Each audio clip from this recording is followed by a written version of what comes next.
welcome to a special coming out. Today's special because even though the month of May is almost over, we've been wanting to meet and talk with our guest today for a long time. So it's still May, it's still Mother's Day, and that's what we're going to talk about. We're going to speak about her being a daughter, her being a mother, and her being a grandmother now. So I want to welcome Commissioner Vicki Lopez of District 5 for Miami-Dade County Commission to the show coming out. Commissioner, welcome finally here. What a pleasure to have you. Thank you so much, Gabriel. And to Claudia for arranging this and being such a trooper throughout this whole period. No, I'm so excited to be with you because oftentimes you don't really realize that you meet friends along the way and then you want to like chat with them. And so this is what this is going to be today. Exactly. And this is what we're going to do. We're going to discuss, our moms and our grandmothers and our lives and what it means to you to be a mother and what it means to be a grandmother and the differences and all that. I feel that your conversations lately must all be about politics, but I want to refrain from politics today. I want to talk about you as a human and what motivates you, what drives you, and what really pisses you off too. There's that too. I'm sure there is, but let's begin with your grandmother or mom. Which of those two was they were both very, very strong women. So my family's from the northern part of Spain in Asturias, and we have like this reputation of just being warriors, and the women especially. And I think they got that not only from the past, but during the Spanish Civil War, the dictator Franco actually closed off both his own region, Galicia, and mine, Asturias, which is right next door. And he killed a lot of the men, and it left the women to have to fend for themselves and for their children. And I think it just lives in my DNA. We have Celtic sort of, history as well, that area. Mm-hmm. So, we're peaceful people, but if you bring a fight to our door, we will engage and we will win it and you'll regret it. And that is the sort of spirit of which the women in my family raised me. And it's true to form. It really is. Today's a special day, and I'm sorry to interrupt, but today's May 26th, and I know that sometimes I shouldn't say the date of the taping, but today's May 26th. Today would have been my grandmother's 112th birthday. Oh wow! And she passed when she was 102, so she was a trooper, but she was very instrumental in my life. Grandma was like a fighter. She was a divorcee when divorce was a taboo. She caught her husband cheating, my grandfather, once, and that was it. She was like, not again. So today's a special day, not only because you're here, but grandma's birthday. So it all comes, I think it does come full circle. Full circle, yeah. Because I think what you described in your grandmother, I can describe in the women in my family. They were courageous. They were strong. They were unafraid. And that fearlessness lives in me. I'm pretty fearless. Are you? Yeah, I am. Have you jumped from a plane? No, I haven't had a chance to do that, but I would do it. Because that, to me, that's the Is that the epitome of... That's for me, that would be like, if you see me doing that, I'm totally... It's funny that my great-grandmother, she was... This is the kind of women I come from.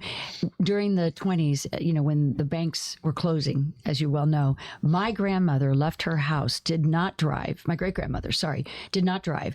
She found her way to the bank, and she was one of the last to take the money out before the banks shut down. Oh, wow. And when she returned home, her hair, which she always had perfectly, coiffed, she looked like a wreck, and she could have cared less what she looked like. She went to do the job that no one else could do. And I always think to myself, that took a lot because she didn't speak English. She didn't drive. She had to find her way to the bank. I don't even know how she did it, but that helped to save our family during those really very dark financial times. So it's that kind of woman that, I aspire to be like them. I really do. And you have this genuineness about you that I don't really find it very often nowadays. Why? What is it that you know what? I am really a very loving and compassionate person. And when I meet someone, I want to get to know you when I meet you, right? Like, For me, it's about the human experience. That's one of the reasons why I do public service. People think that I'm doing for them. What they don't know is that they're doing for me. Wow. I get to grow. I get to see, someone else's life through their shoes, through their eyes. And then that helps me help them. But what they don't really realize is I believe that's my destiny. I really do. And I feel genuinely connected to people in a very strange way. In particular, if you are a vulnerable person, if you're an elderly person or a young person, I feel like I have to step in and see your value, to see who are you too, and how can I better myself through your stories. And that is what makes me probably a little different. I also don't want to be like everyone else. I don't. No, why? That's so boring, right? No. And I find that I distinguish myself. When I got elected, my son said the wisest words to me. On election night, he said, "Mama, just be you. It's always been enough." And he was right. I'm not trying to be anybody. I'm not trying to get somewhere. I'm very present in the moment. And I think that comes with age and maturity and life's experiences, right? So, and I already feel like I was somebody when I got elected to that Florida House, which was, an election that I did in 2022. So for me, it's like, I never dreamed that somehow I would find myself at the commission because I was so present in my role as a Florida House representative. And then, I do believe that things just happen the way they're supposed to happen. And since I have that faith, I don't have to make things happen. Things happen and I just see them happening and I walk through the door. And that's why I'm fearless. I have no idea what the future brings, nor do I care. What I do know is that I have strong faith and I know that no matter what's happening, it's happening in my favor. And hopefully, that's a great message. Well, and hopefully I'm in the light. So I want to extend love and light to everyone, regardless of where you come from, who you are. I don't care about any of that because that's all on the surface. I'm trying to figure out who you really are when I'm with you. Well, talk to us about the difference between your mom and your grandmother. So a lot of differences. My grandmother was not educated. My mother had a master's degree. So the one thing that I think my grandparents did when they came from Spain was, and they went to Tampa, and they were in a very isolated Asturian community. My mother was an only child, as was my father. They were both Asturians. And what I noted about my family was they insisted that education be the way out. And honestly, my mother was highly educated, highly smart. And despite my grandmother not wanting my mother to have a lot of opportunities outside of a very sheltered environment, I credit my grandfather for saying, no, let her go. So she was the first in our family to go to college. So she started at FSU because it was a girls' college, and then where the women are women and the men are too. They used to say I guess. And then she transferred to the University of Florida and got her bachelor's there, and then she got her master's. Both my father and her got their master's at Ole Miss in Mississippi. So she was very different, but a lot alike, I guess I would say, right? Like she distinguished herself from her family because she too was brave. And not that my grandmother wasn't brave, just my grandmother was in a different country and very isolated and was kind of worried. She worried about her only child. As I understand, I'm the mother of an only child. And so I think that my mother was the first trailblazer, and I credit her for opening the path for all of us. So do you feel that you have like a mixture of both? I do. I really do. I not knowing you fully, I can already see things are starting to fall in place because you kind of have a mixture of of both. I do. I think my grandmother was as strong as she could be. She didn't drive either. Like, it's fascinating to me that these women came to this country and didn't become more independent. And for whatever circumstances, she didn't drive, so she had to depend on my grandfather. My motto is trust no one, depend on no one. And that, I think, comes from, my mother also inculcated that in us, that you had to be fiercely independent. And I am. I don't need anyone. I choose people in my life, but I don't need you. I have to depend on myself.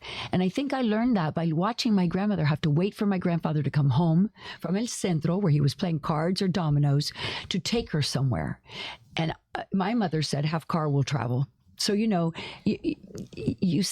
think that I look at my grandmother and I think, wow, despite all of your challenges, you were able to actually raise a daughter who then raised 3 daughters and a son to be fiercely independent. And I'm grateful for that example because it's what you don't want, right? Like So you have 3 siblings. I do. I have an older sister, and then I have a younger sister and a younger brother. Nice. Yeah. Spread out. Somewhat. Like my older sister and I are 22 months apart. Then there's like 6.5 years. And then the last 2 are like 22 months apart. Oh, great. So it's like 2 separate families, but yeah. All in one. All in one. Now, you're a mixture between mom and grandma. Yes. You become a woman. Yes. Take us through that era that so that times. yeah. So that's the late 60s, early 70s, as I say, right? I graduated from high school when I was 16, and I went away to college to the University of Notre Dame, which had just become a co-ed university. And because my sister, who was 17 when she went to college, she was a year ahead of me, she was at Notre Dame. My family thought, if you send them to a Catholic school, they'll be safe. And I don't know how. I don't. True is that? Well, yes. I don't know if that was the correct thing to do, but I am grateful for the Catholic sort of education I got, because I remember the president of the university saying to us, "To whomsoever much is given, much will be required." It's a scripture, and I remember Father Hesburgh saying, "You're very privileged to be here, so." Your job now is to give back. And it was almost like the beginning of the calling to public service for me. Even though I graduated with an accounting degree, then became an investment banker, you would think the least thing I would be doing is what I'm doing today. But actually, I am so grateful for the good education that I had, both a Catholic education and a financial education, because when I became a county commissioner in 1990, I was elected to the Lee County Commission because my family moved from Tampa to Fort Myers. So I grew up in Fort Myers.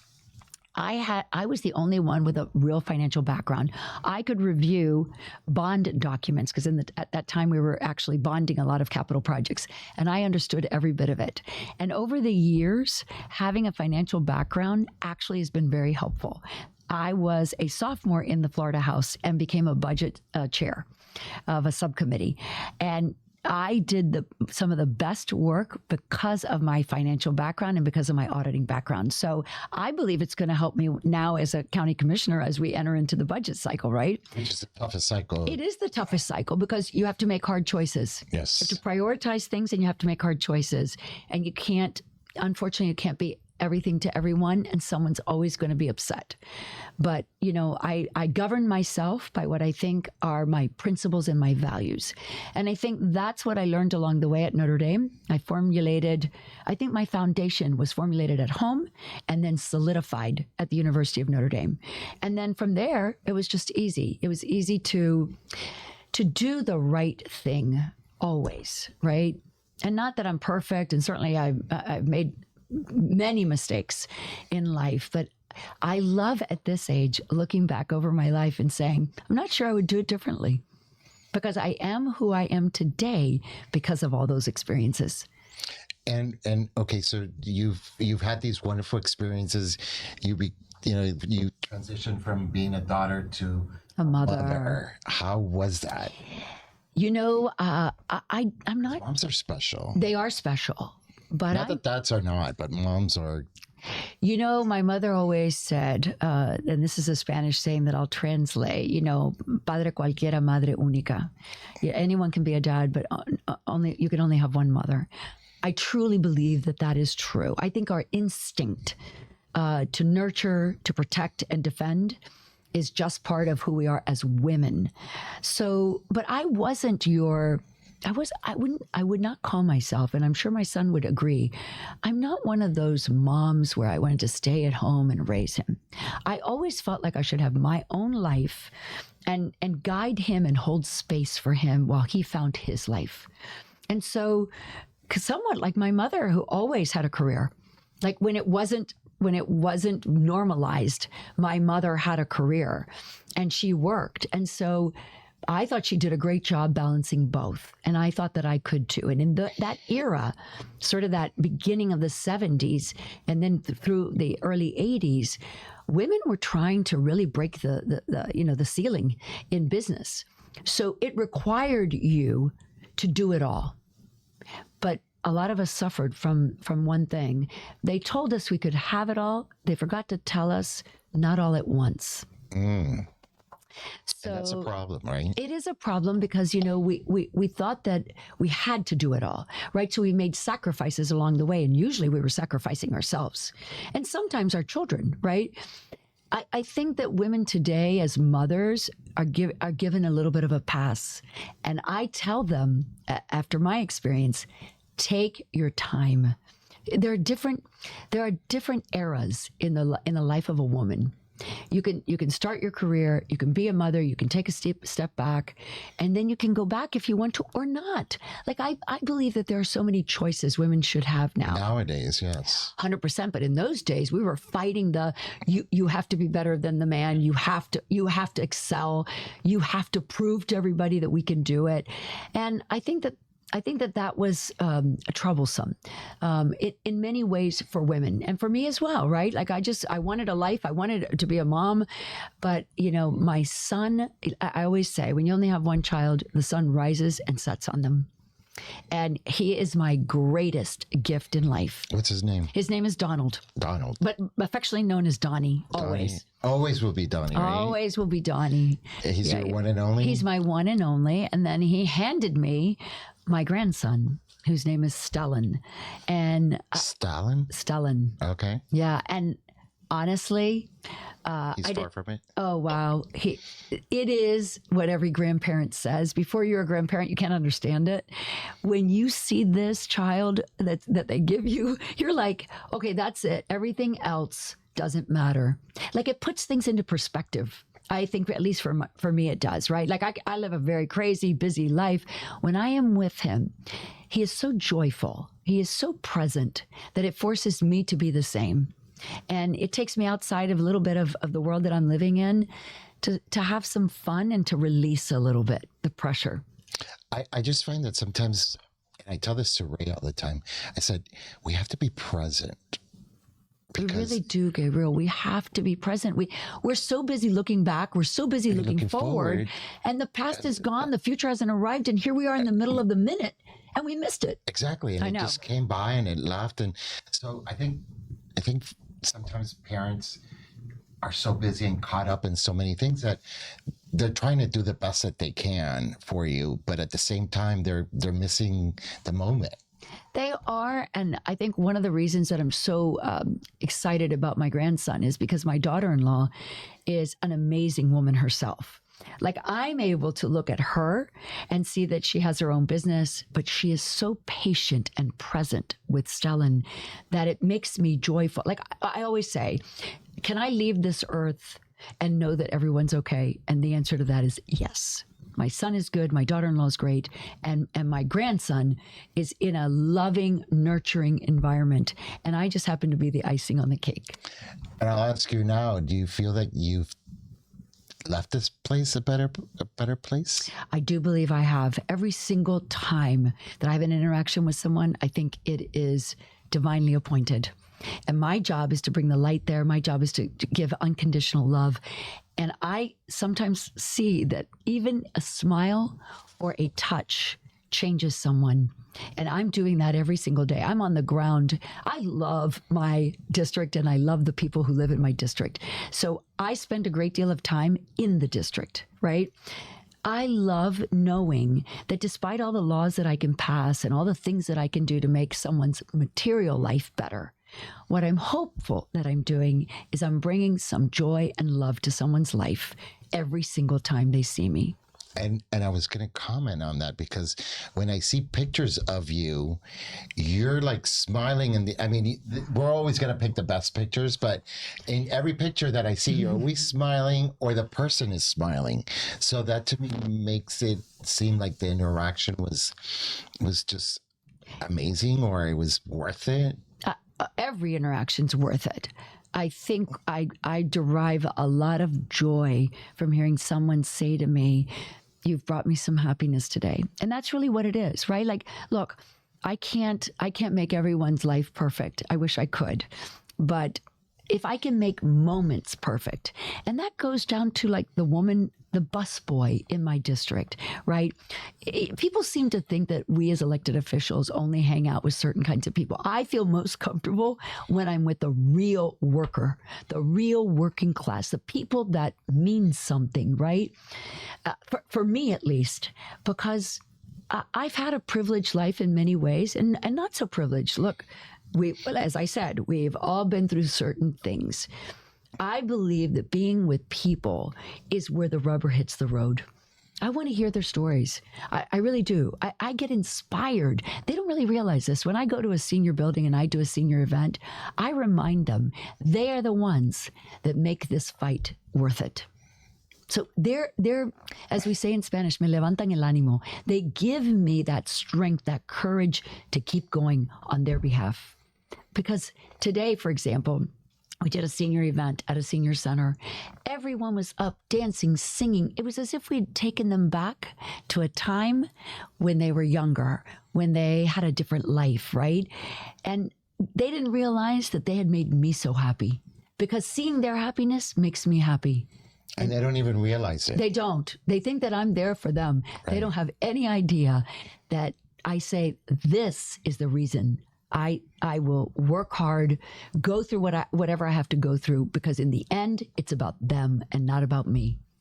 Did you ever think that you would end up where you're at now? No, never. And that's why I tell anyone who's listening, you don't always have to make things happen. You have to set a goal. You have to just say, this is what I want to do in life. And it doesn't have to be specific, because the universe is so abundant. You don't restrict it. There are unlimited possibilities for all of us. So just say, I want to serve people, and then watch and see how the doors start to open. You have to co-collaborate with God. You really do. You have to say, look, I know that I'm here for a reason, and I'm not here for myself. I'm here to serve. And so just tell me how. And so I wake up in the mornings and listen, at my age, you say, wow, I'm still here. That's one. No, really. And then secondly, you say, how can I serve? You know, what's one way I can make a contribution today? And hopefully I can make many, right, but at least one. And then I go to bed at night saying, okay, here are the 5 things that I'm most grateful for. Because the more that I practice gratitude, the more things come into my life to make me grateful. And you have to like foresee the gratitude. You do. Because if not... Listen, we are all players on this stage. And you know what? Good things, you can always find the silver lining. Always. That's what I tell everyone. It could be a bad day. Take a look at who came into your day that day, right? Even though you were experiencing something maybe not so great, there had to have been at least one good thing that happened. Find it. What is that one thing that you're still looking for? You know, it's funny. I'm always in a battle. So, I'm a warrior. Maybe a little more peace. Okay. A little more peace would be good. Because I especially in politics, I'm always the one with a race. I'm always the one that has to work hard. I would like to find a way in which I can serve in ways that doesn't require killing myself to do so. But I'll do it. Listen, I'm a warrior, and people know that about me. So, I'm going to fight till the bitter end for the things that I know are right. And if that requires work, then listen, I was the hardest working member of the Florida House. I'm going to be the hardest working member of this commission because it matters. People matter. Voices matter. And that means that I have to give voice to those voices who are often silenced. So it's important for me to remember that I represent the people of District 5, not a party, not some strange group of people that seemingly are the loudest. I go into the district so that I can figure out, what does the vast majority of my people need? I find that your district, I mean, I don't want to talk politics, but I find that your district is like the jewel. It is. I'm so grateful. See? I'm so grateful. You know? Yes, because I represent, look, parts of downtown, Brickell, the roads, Little Havana, Shenandoah, Silver Bluff, and the city of Miami. Then I cross the causeway. I have all of South Beach and parts of Mid Beach. Are you kidding? I am blessed. And see, I didn't even have to look for that. Right. It just happened to have dropped in my lap. It's really amazing how life. And is that something you learned from your Yes. grandmother or your mom? I think they didn't have as many choices as I have, right? So they had to find their way within a limited amount of options. Today, the options are greater for me. I try to do what they did. They looked for what they always looked for what was better. Always. Right. So that's what I'm looking for, right? Is how can I be best? How can I be the best that I am at what I'm being called to do today? That I would say is my great-grandmother, my grandmother, my mother. So They were all badasses. They were women who suffered, but who plugged away even when the odds looked bad. So They never gave up. what would your son say about Oh wow. his He would mom? say his mom's a badass. He would say that. He would. He would, and I think he would say he's super proud of me. Yes. Because he has seen the struggles and but he sees my genuine heart. And he knows that I'm in the right place, doing the right things for the people. And that makes him super proud. So to me, that's the legacy I want to leave. I always saw my mother, as a fighter and, struggling with what she was dealt with. And at the end, I came around to her because at the beginning, she didn't accept me being gay. It's tough. But then something happened and we connected again. And Oh, beautiful. that from that day on, it was all, beautiful again, so I find that I would have to say that my mom was a badass too, but someone that really at the end gave her arm to, let it be twisted and saw things differently. Yeah. So Well, I think that's our job too, right? I think as our mothers impact us, we have to impact them. My son's impacted me in many ways. I've grown as a woman. I've learned more about myself and him in life through his eyes, right? So I think it's a give and take. It isn't just mothers always doing for their children. The children are actually doing things for us that make us grow if we allow ourselves to, right? I mean, I think back, I was thinking about mothers. My sister, who was married and had 2 sons, then fell in love with a woman and wanted to marry her. And I was going to marry her. And she was concerned about her sons not accepting her. And I said, listen, I remember we took a trip and she said to me, oh, I don't know what to do. I don't know what to do. And I said, just be honest and let the chips fall where they may. I said, remember where you come from. And sure enough, she was worried for no reason. I married her. Everyone was there. Everyone's happy. What is the point of all of us always worrying about our children, right? That's an example of how, and listen, I did not do what my great-grandmother, my grandmother, or my mother would have done. I'm fiercely independent in ways that they would not have been. And I'm grateful for that. Tell us about that. What's the most I'll tell you. I can tell you. I'll remember my mother came to see me when I was going to divorce my first husband, and she was mortified, because divorce just wasn't going to be done in our family. And I remember saying to her, "I'm just not in love with him." And she said, "You're going to learn to love him." And I said, "I'm not going to do that." That would have been something she would have done, that her mother did, and my great grandmother would have done. Right? They would have stuck it out. I said, "I'm not." And I don't care what the price is. And look at you today. Well, and I will say this, that before she passed away, one of the conversations she had with me was, I learned a lot about how you stood up for yourself. Wow. Yeah. Right? So there's the connection between the mother wanting to force her child into some control. Because listen, Hispanic mothers, I don't know about American mothers. Hispanic mothers are super controlling. They are. They want you to live their lives, not yours. And we love them despite that. But I pushed back. And there was a sense that I had to find myself because, that's what Hispanic women do. They just kind of move the whole family around. They tell you who you have to be. And if you try to be someone different, they don't like it. And then they push back. My job with my mother was to push back. And guess what? My son has pushed back several times on me. So it's all good. I'll never forget the time that my mom said, I want a grandson. Oh, okay. Child from you. And I was like, well, how am I going to get that to occur? Yeah. So a couple years later, I love that. Ray and I got a dog. And 2 or 3 years later, my mom said, you finally gave me the grandson that I so needed funny. from you. And I was like, and that's when I knew things had completely changed on her. Because not only was she very accepting of Ray. Of that, when that's a blessing. Yes. But she was very accepting of Matteo as her grandson. That is wild, right? An Italian greyhound, all prissy, but it's wild that a Hispanic mother could reach that point. So that tells me something about your mother. Her love for you was unconditional. Yes, totally. She had to find that in a space where it was uncomfortable.